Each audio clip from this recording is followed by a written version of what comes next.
नमस्कार, स्वागत है आपका हमारे चैनल पर। मैं हूं आपके साथ शिप्रा सैनी। दिल्ली में एडवर्टाइजमेंट पर करोड़ों खर्च कर चुकी केजरीवाल सरकार अब ऑक्सीजन लूटने पर आमादा हो गई है। हरियाणा के गृह मंत्री अनिल विज ने बड़ा खुलासा किया है। उन्होंने कहा है कि दिल्ली सरकार ने हरियाणा का ऑक्सीजन टैंकर लूट लिया है। अनिल विज ने इसके साथ ही यह भी कहा है कि हमें अपना ऑक्सीजन दिल्ली में देने के लिए मजबूर किया जा रहा है और उन्होंने कहा कि हम पहले अपनी जरूरतों को पूरा करेंगे और उसके बाद ही दूसरों को ऑक्सीजन की सप्लाई होगी। तो यह बड़ा बयान और बड़ा खुलासा हरियाणा के गृह मंत्री की ओर से किया गया है। यह हम सब जानते हैं कि आखिर किस तरीके से कोरोना संक्रमण के इस दौर में राजधानी दिल्ली लगातार ऑक्सीजन की किल्लत से जूझ रही है। यहां तक कि दिल्ली के मुख्यमंत्री अरविंद केजरीवाल हाथ जोड़कर देर रात केंद्र सरकार से अपील भी कर चुके हैं कि दरअसल राजधानी दिल्ली के अस्पतालों में ऑक्सीजन की कमी हो चुकी है और कुछ ही घंटों का ऑक्सीजन बचा हुआ है। ऐसे में केंद्र सरकार मदद करे, लेकिन इसके उलट दूसरी तस्वीर अब हरियाणा के गृह मंत्री ने बयां की है। उन्होंने बताया है कि दरअसल दिल्ली सरकार ने उनका जो टैंकर है फरीदाबाद जा रहा था उसे लूट लिया है। ऑक्सीजन का यह टैंकर था। तो इस तरीके की लूट अब राजधानी दिल्ली में मच रही है। लेकिन सवाल यह है कि दरअसल विज्ञापनों पर करोड़ों रुपए अभी तक दिल्ली सरकार खर्च कर चुकी है, लेकिन जिस तरीके से अब दिल्ली में स्वास्थ्य सेवाएं चरमराती नजर आ रही हैं, आखिर इसको लेकर बेहतर इंतजाम दिल्ली सरकार की तरफ से क्यों नहीं किए गए? क्यों लाखों करोड़ों रुपए राजधानी दिल्ली की जो सरकार है उसने विज्ञापनों पर खर्च कर दिए, लेकिन अस्पतालों में सुविधाएं बेहतर नहीं की? उसको लेकर अब लगातार राजधानी दिल्ली के मुख्यमंत्री अरविंद केजरीवाल कटघरे में कहीं ना कहीं फंसे हुए नजर आ रहे हैं। तमाम सवाल लोग उनसे पूछ रहे हैं और फिलहाल हरियाणा के गृह मंत्री ने यह बड़ा खुलासा किया है। लेकिन आपको बता दें, राजधानी दिल्ली में जो इस वक्त कोरोना का संकट आया है उसमें कहीं ना कहीं दिल्ली के मुख्यमंत्री अरविंद केजरीवाल ने अपने हाथ खड़े कर लिए हैं। कल तक अरविंद केजरीवाल लगातार ये कह रहे थे कि दरअसल राजधानी दिल्ली में ऑक्सीजन की कोई कमी नहीं है। जिस तरीके से देश के बाकी राज्य ऑक्सीजन की किल्लत से जूझ रहे हैं, लेकिन राजधानी दिल्ली में वैसे हालात नहीं है। लेकिन देर रात अरविंद केजरीवाल ने एक ट्वीट किया जिसमें उन्होंने केंद्र सरकार के सामने हाथ जोड़ते हुए ये कहा कि दरअसल दिल्ली सरकार को ऑक्सीजन की सप्लाई की जाए, दिल्ली के अस्पतालों में ऑक्सीजन की सप्लाई केंद्र सरकार जारी रखे, वरना दिल्ली के अस्पतालों में हाहाकार मच जाएगा। ये ट्वीट केजरीवाल की तरफ से किया गया था, जिसके बाद केंद्र सरकार की ओर से लगातार दिल्ली के अलग अलग अस्पतालों में जो ऑक्सीजन सिलेंडर हैं उनकी सप्लाई की गई। ऑक्सीजन के टैंकर जो है वो दिल्ली के अलग अलग अस्पतालों में सप्लाई किए गए, लेकिन किस तरीके से इन ऑक्सीजन टैंकर को सप्लाई करने में भी जद्दोजहद केंद्र सरकार को करनी पड़ी, इसकी बानगी भी राजधानी दिल्ली में देखने को मिली। दिल्ली के तीनों बॉर्डर गाजीपुर, सिंघू, टिकरी बॉर्डर पर जिस तरीके से किसान आंदोलनकारी बैठे हुए हैं और तस्वीर अब लगातार दूसरी नजर आ रही है। भारी संख्या में राकेश टिकैत कह सकते हैं तमाम किसान संगठन के नेताओं के आह्वान के बाद अब जो कूच पंजाब के किसान ये आंदोलनकारी लगातार दिल्ली की ओर कर रहे हैं। भयंकर स्थिति बॉर्डर्स पर बन चुकी है और कहीं ना कहीं ये जो ऑक्सीजन की सप्लाई है ये भी लगातार बाधित होती नजर आ रही है। अब सवाल केजरीवाल सरकार और दिल्ली के मुख्यमंत्री अरविंद केजरीवाल पर इसलिए उठ रहा है क्योंकि कहीं ना कहीं इन आंदोलनकारियों को वहां बैठाए रखने में केजरीवाल का बहुत बड़ा हाथ है। दिल्ली के मुख्यमंत्री ने जिस तरीके से किसान आंदोलन को अपना समर्थन दिया, इन प्रदर्शनकारी आंदोलन जीवियों को वहां सिंघू बॉर्डर से लेकर टिकरी बॉर्डर और गाजीपुर बॉर्डर पर डटाए रखा, लेकिन अब यही जो आंदोलन जीवी है ये कहीं ना कहीं लोगों की जान के लिए एक बड़ा खतरा बन चुके हैं। ऑक्सीजन की सप्लाई राजधानी दिल्ली के अस्पतालों में ठीक तरीके से नहीं हो पा रही है। किस तरीके से कई घंटों के इंतजार के बाद जो ऑक्सीजन के सिलेंडर हैं वो इन रूट से बाहर निकल पा रहे हैं, राजधानी दिल्ली के अस्पतालों में पहुंच पा रहे हैं, इसको लेकर भी अब तमाम सवाल केजरीवाल पर उठ रहे हैं। जाहिर तौर पर तस्वीरें सामने हैं कि किस तरीके से एक बड़ी राजनीति किसान आंदोलन के जरिए अरविंद केजरीवाल की ओर से की गई है।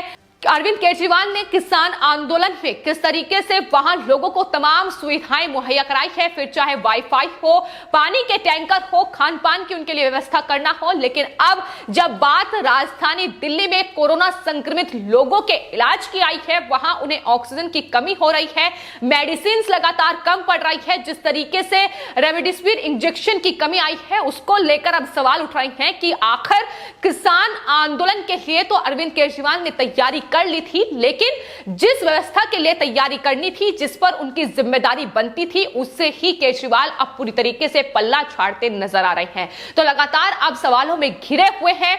और आपको बता दें, हाल ही में ऑक्सीजन की कमी को लेकर जिस तरीके से सियासत कहीं ना कहीं अरविंद केजरीवाल की ओर से अब की जा रही है, केंद्र सरकार से हाथ जोड़कर ऑक्सीजन की सप्लाई की जाए, इसकी मांग की जा रही है। उसको लेकर भी दिल्ली हाई कोर्ट ने दिल्ली सरकार को कड़ी फटकार लगाई थी। उन्होंने कहा था कि दरअसल ऑक्सीजन की आपूर्ति कम नहीं होनी चाहिए और औद्योगिक इस्तेमाल पर, जो ऑक्सीजन के दूसरी तरह के औद्योगिक इस्तेमाल है, उस पर पूरी तरीके से रोक लगाई जाए और फिलहाल जिन कोरोना संक्रमित मरीजों को ऑक्सीजन की आवश्यकता है, उन तक ऑक्सीजन पहुंचाई जानी चाहिए। इसको लेकर लगातार कड़ी फटकार केजरीवाल सरकार को लगाई गई थी। तो राजधानी दिल्ली में भी हालात लगातार कहीं ना कहीं भयावह बने हुए हैं। एक तरफ अस्पतालों में कोरोना मरीज लगातार ऑक्सीजन की कमी से जूझ रहे हैं, लेकिन वहीं दूसरी ओर राजधानी दिल्ली के तीनों बॉर्डर्स जो लगातार जिन पर आंदोलन जीवी बैठे हुए हैं, जिन्हें बैठाने का काम दिल्ली के ही मुख्यमंत्री अरविंद केजरीवाल की ओर से किया गया है, अब वहां से ऑक्सीजन के जो सिलेंडर हैं, जो टैंकर हैं, वो वहां से पास नहीं हो पा रहे हैं। दिल्ली पुलिस को कड़ी मशक्कत के बाद इन टैंकरों को उन बॉर्डर से निकलवाना पड़ रहा है। तो ये फिलहाल स्थिति राजधानी दिल्ली की है। सवाल केजरीवाल सरकार पर इसलिए ही उठ रहे हैं कि दरअसल अब एक बार फिर से राकेश टिकैत और तमाम संयुक्त किसान मोर्चा के नेताओं की कोशिश यह है कि राजधानी दिल्ली के बॉर्डर्स पर इन किसानों को, इन आंदोलन जीवियों को एक बार फिर से इकट्ठा किया जाए और राजधानी दिल्ली को बाधित किया जाए। लेकिन उसको लेकर अभी तक केजरीवाल सरकार का कोई बयान सामने नहीं आया है। अभी तक मनीष सिसोदिया से लेकर संजय सिंह और अरविंद केजरीवाल अभी तक कुछ भी बोलते नजर नहीं आए हैं। हालांकि राजधानी दिल्ली में 6 दिन का लॉकडाउन है, लेकिन बावजूद इसके ये जो किसान पंजाब से अब राजधानी दिल्ली की ओर कूच कर रहे हैं, ना ही इनके चेहरे पर मास्क है और ना ही कोरोना का खतरा है और ना ही लॉकडाउन का डर है। किसी चीज का कोई डर नजर नहीं आ रहा है और जाहिर तौर पर ये तमाम जो लोग राजधानी दिल्ली की ओर कूच कर रहे हैं, ये राजधानी दिल्ली के बॉर्डर्स पर ही आकर बैठेंगे। तो ऐसे में क्या लॉकडाउन के नियम, कायदे, कानून इनके लिए भी दिल्ली सरकार पालन कराएगी या नहीं, ये देखने वाली बात होगी।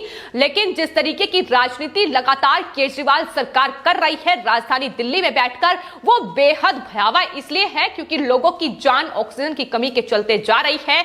लेकिन जो दोगुला रवैया है, जो कहीं ना कहीं दोहरा चेहरा है, वो केजरीवाल सरकार का अब लगातार निकलकर सामने आ रहा है। तो फिलहाल दिल्ली सरकार की नजरों से बचवाने के लिए तमाम राज्य अब कहीं ना कहीं अपने जो ऑक्सीजन सिलेंडर हैं उसे पुलिस की निगरानी और सुरक्षा में अपने राज्यों तक पहुंचा रहे हैं। तो ये हालत फिलहाल राजधानी दिल्ली में बनी हुई है।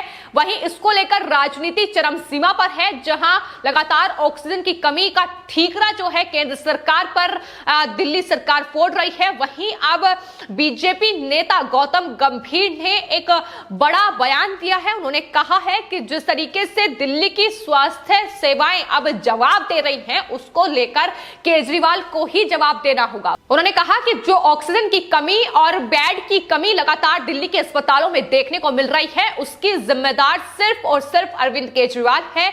गौतम गंभीर ने अरविंद केजरीवाल से इस्तीफे की मांग भी कर दी है। तो इस तरीके से लगातार निशाना साधा जा रहा है जाहिर तौर पर केंद्र सरकार पर यह बेबुनियाद आरोप, जिसका जवाब गौतम गंभीर ने दिया है। ट्वीट करते हुए केजरीवाल सरकार पर निशाना साधते हुए कहा है कि इस सरकार के पास ना कोई विजन है, ना कोई दिशा है, दिल्ली मर रही है। अगर कुछ शर्म बाकी है तो वो इस्तीफा दो। और यहां तक कि जिस तरीके से अभी तक करोड़ों रुपए दिल्ली सरकार की ओर से अपने प्रचार प्रसार के लिए इस्तेमाल किए गए हैं, जिस तरीके से एडवर्टाइजमेंट में लाखों करोड़ों रुपए दिल्ली सरकार ने खर्च किए हैं, उस पर भी निशाना गौतम गंभीर की ओर से साधा किया। उन्होंने कहा कि दरअसल दिल्ली की इस सरकार ने प्रचार में जरूर करोड़ों रुपए खर्च कर दिए हैं, लेकिन अस्पताल में बेड और ऑक्सीजन का इंतजाम वो नहीं करवा सके।